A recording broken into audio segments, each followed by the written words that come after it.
सखी हो हमर नंदी आवतरी का। अरे हाँ हो सखी वीर का नंदी हई उ त बड़ा सुंदर दूल्हा पौले बाड़ी। अरे ये ननद जी बियाह क लेनी काजी। हाँ ये भौजी तोहरी भरोसे बैठा रहती त कोनो बूढ़े बकलोल से हमर हाथ पगहा धरा देले रहतू। कहवा पइलो ये हो ननद कुसुम रंग की सड़िया रे रेशमी चादरिया हो की। कहवा पइलो ना ए ननदो ऐसन सुंदर दुल्हावा। कहवा पइलो ना ए ननदो ऐसन सुंदर सजनावा।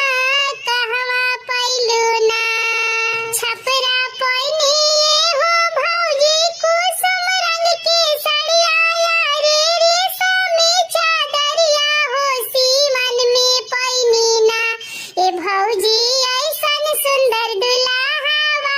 सीवन में पइनी ना ए भौजी ऐसन सुंदर सजनावा। सीवन में पइनी ना का हो करबू ये हो ननदो कुसुम रंग की सड़िया रे रेशमी चादरिया रे। का हो करबू ना ए ननदो ऐसन सुंदर दुल्हावा।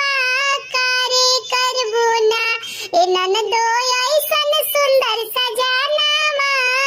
का हो करबू ना ए तनो नहीं जनत का भाभी रउआ का करी ले इहो बतावे के पड़ी का रउआ के।